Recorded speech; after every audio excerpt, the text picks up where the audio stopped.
Initiation à la photographie module 8, la profondeur de champ.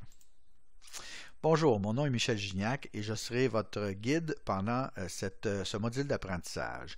Alors comme toujours, je vous invite à consulter ma page Facebook en tapant amateur.photographie dans l'outil de recherche et à vous abonner à ma page pour être au fait des derniers modules de formation que je publie régulièrement.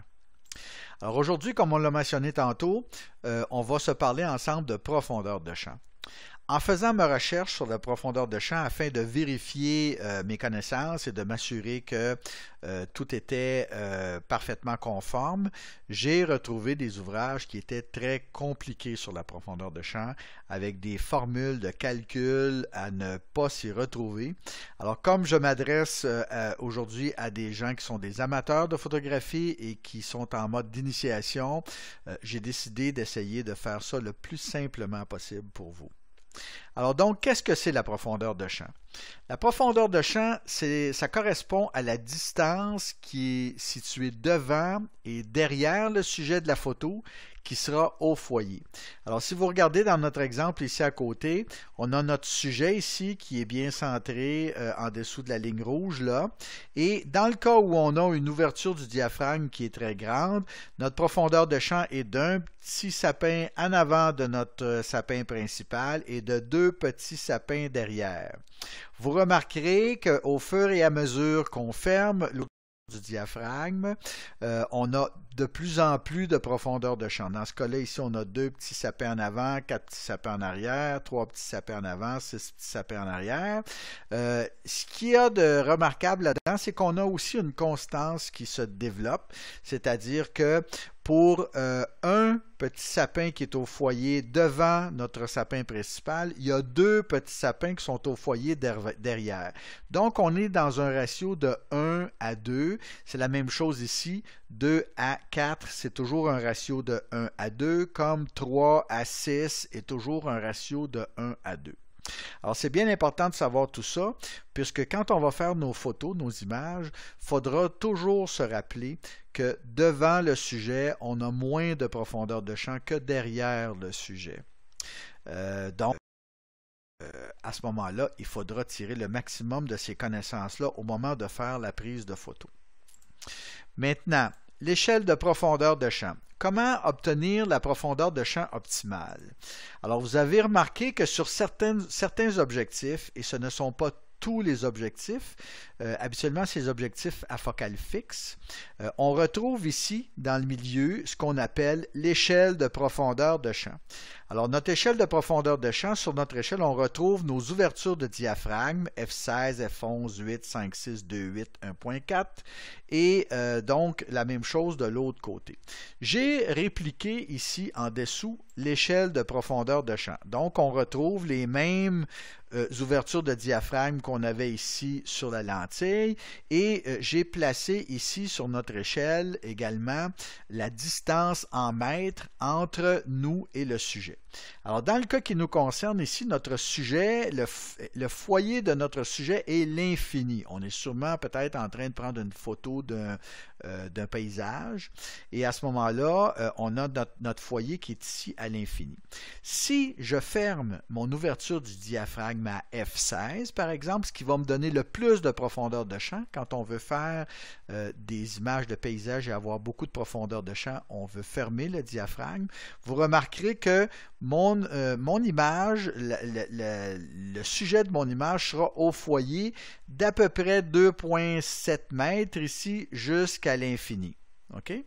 Alors, comment est-ce que je peux faire pour augmenter encore plus la profondeur de champ de mon image? Ben, je peux déplacer ici la lentille, je peux tourner l'objectif et positionner mon infini vis-à-vis mon F16 et de cette façon-là, ma profondeur de champ n'est plus maintenant de 2,7 mètres à l'infini, mais bien de 1,1 mètre à l'infini. Alors, en ajustant tout simplement la mise au point, j'ai compensé avec l'ouverture du diaphragme et je me suis donné tout cet espace-là ici pour la profondeur de champ.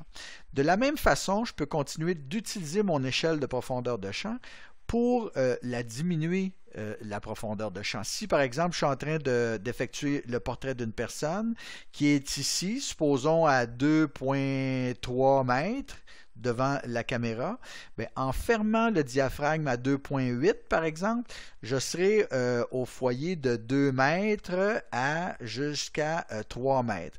Alors donc, si j'ai des choses qui sont derrière mon sujet, qui sont à plus de 3 mètres de mon sujet, à ce moment-là, ces items-là deviendront flous, ce qui me permettra de bien dégager mon sujet qui est à l'avant-plan de mon arrière-plan. Alors, regardons ensemble quelques exemples. Ah oui, il est important aussi de se rappeler que les objectifs jouent un rôle dans la profondeur de champ. Par exemple, un grand objectif va nous donner l'illusion d'une plus grande profondeur de champ, alors qu'un téléobjectif va nous donner l'illusion d'une moins grande profondeur de champ. Je dis bien l'illusion parce qu'il y a des essais qui ont été faits et qu'on utilise un téléobjectif ou un grand angle, un objectif grand angle, à une distance focale donnée, la profondeur de champ sera la même. Cependant, quand on regardera les photos qu'on a prises avec les différents objectifs, l'illusion qu'on aura, c'est que sur un objectif grand angle, la profondeur de champ est beaucoup plus grande que sur un téléobjectif. Alors, j'ai deux exemples à vous montrer ici. Le premier exemple, c'est un exemple qui a été pris avec une lentille ou avec un objectif grand angle. Alors, on voit ici que complètement au fond de l'image, mes objets sont quand même au foyer, de même que le pont qui circule ici, la tour de l'horloge et évidemment les arbres pratiquement jusqu'à côté de moi qui a pris la photographie. Alors, tout ça ici jusqu'à l'infini est au foyer, donc on a beaucoup de profondeur de champ. Dans ce deuxième cas-là, on a utilisé cette fois-là un téléobjectif, un objectif de 535 mm. Alors, on voit ici que ce qui est au foyer, c'est vraiment l'œil de notre petit écureuil ici. L'œil et évidemment sa patte. Mais du moment qu'on se rapproche ici de nous, vous savez qu'il y a moins de profondeur de champ devant le sujet que derrière. Alors, du moment qu'on se rapproche, vous remarquerez qu'ici, rendu à cet endroit-là, ici où est sa cuisse, on commence déjà à sentir que l'image est moins au foyer que quand on regarde ici. Les poils ici sont beaucoup mieux détaillés que les poils ici. Alors donc, en utilisant un grand téléobjectif, on réduit considérablement la profondeur de champ. Et vous voyez ici que derrière mon écureuil, il y a évidemment, on devine quelques branches d'arbres, mais derrière, tout est complètement flou, ce qui évidemment me permet de bien faire ressortir mon écureuil par rapport à l'arrière-plan de l'image. Alors, ces deux exemples-là nous montrent comment aussi on peut utiliser des objectifs différents pour obtenir plus de profondeur de champ. Alors, des trucs et astuces maintenant pour obtenir plus de profondeur de champ. Utilisez le mode A pour priorité à l'ouverture et en utilisant le mode A sur votre appareil photo, vous serez en mesure d'aller ajuster le diaphragme.